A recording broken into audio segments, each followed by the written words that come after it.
Okay, fellow runners, so let's talk about something that every runner sooner or later has to face: running with the heat. Many runners think that it's a season to slow down, to leave a bit training aside.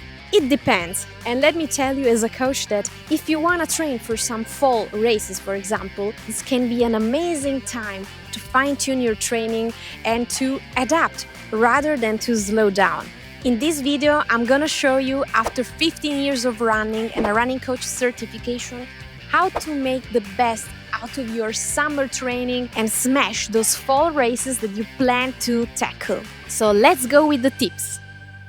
First thing first, get acclimated. Your body performs best between 7 and 15 degrees Celsius. Once we pass that 28-29 degrees Celsius, our body will start requiring many more energies to keep cooler. That's where we need to adapt. And how to adapt?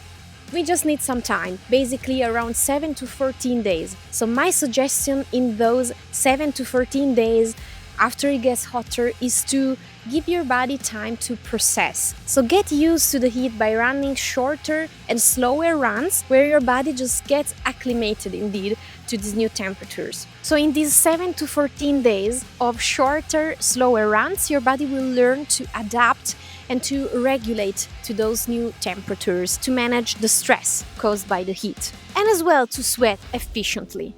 Tip number 2, slow down your pace. When your body is busy cooling down, it needs more energy, so we are gonna get more tired. That's why running in the heat is basically so hard for many. But if we keep following our plans and just reduce the pace, it's gonna be completely manageable. Here's a simple rule for you to keep in mind. For every degree above 20 Celsius, you just add 1 second more to your pace. Let's just make an example. So if your easy pace is normally 6:30 minutes per kilometers at 20 degrees Celsius, expect to be around 6:40 at 30 degrees. And another thing to keep into account is humidity, because when it's humid, your sweat doesn't evaporate as normal, so it makes it even more challenging. So the more humid, the slower you should go with your pace. The rule of thumb here is to run by effort and not by numbers. And if you really want to look at some numbers, because you're a data freak, I get you, then have a look at your heart rate, especially if you have a chest monitor, which is the most accurate one. Pay attention to the effort zone you're in. You probably want to stay in zone 2 most of the times, but still, let's keep it going, fellow runners.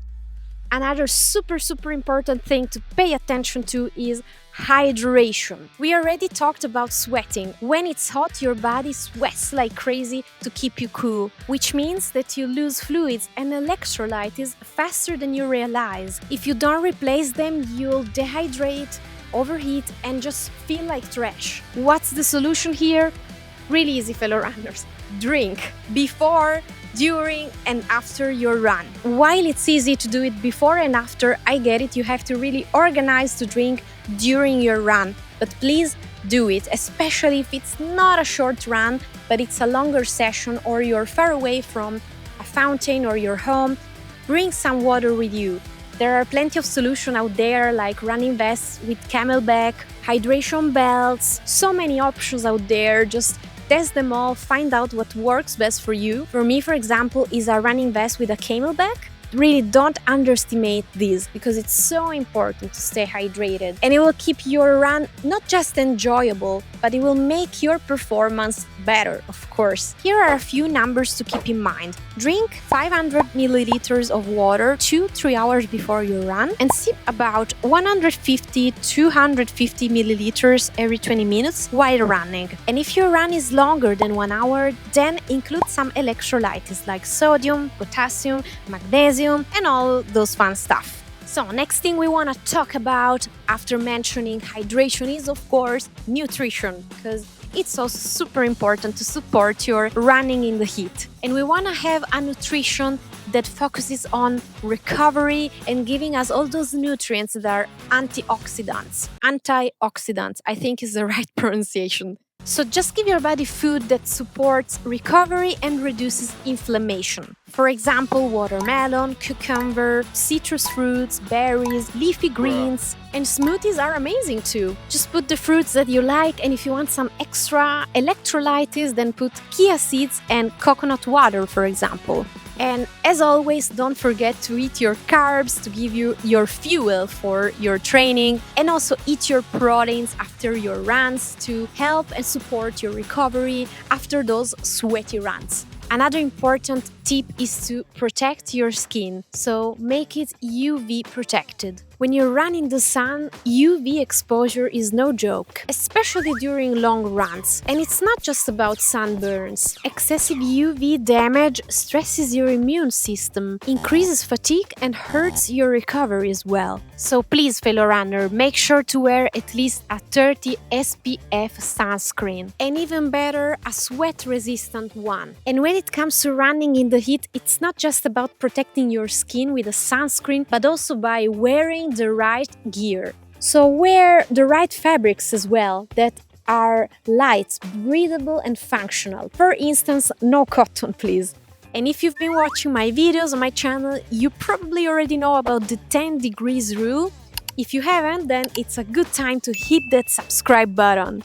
And fellow runners, those two are great allies for your runs in the heat: a cap and sunglasses to shield your face. It also helps you relaxing your face and avoid squinting, which makes you surprisingly more tired. So less squinting, better performance. And of course, more fashionable.